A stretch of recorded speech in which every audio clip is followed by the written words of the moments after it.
Merci pour votre présence sans cesse renouvelée à votre chaîne panafricaine Canal 7. Messieurs et dames, bienvenue à votre émission Cet endroit, l'émission qui vous éclaire sur les questions et problèmes de droit que vous rencontrez. Dans le cadre de ce numéro, nous parlerons de la bigamie.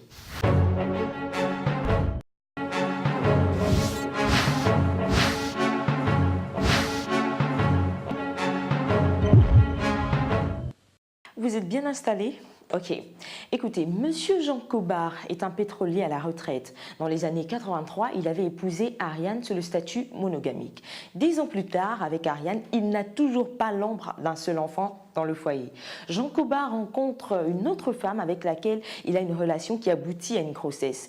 Il décide donc de l'épouser. Il se marie. Monsieur Jean Cobard est très satisfait de sa nouvelle relation avec sa deuxième femme qui est censée mettre au monde des jumeaux. Pour lui, c'est le bonheur total. Le ciel lui a enfin souri. Conseillé par une amie, Ariane, sa première épouse, meurtrie et se sentant trahie, décide d'attaquer en justice la validité de ce mariage. Pour elle, il serait illégal. D'après vous, un homme marié sous le statut monogamique peut-il épouser une deuxième femme? Dans ce cas, que prévoit la loi?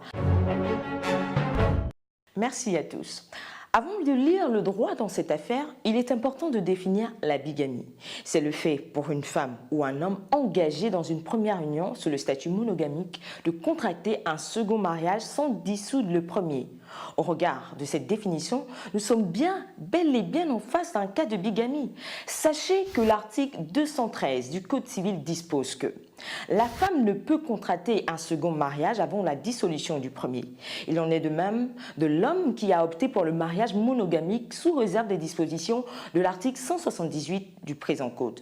Toute femme qui est engagée dans les liens d'un mariage en aura contracté un autre avant la dissolution du précédent sera punie d'un emprisonnement de 5 jours à 1 mois ou d'une amende de 2 000 à 24 000 francs ou de l'une de ces deux peines seulement. En cas de récidive, ces peines seront portées au double. Il en sera de même pour l'homme ayant opté pour le mariage monogamique sous réserve des dispositions de l'article 178 ci-dessus.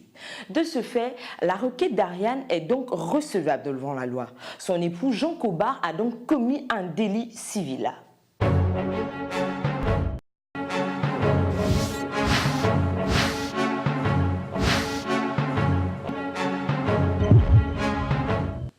Voilà, c'est la fin de votre émission Cet endroit, en espérant vous avoir servi tout au long de ce numéro consacré à la question de la bigamie.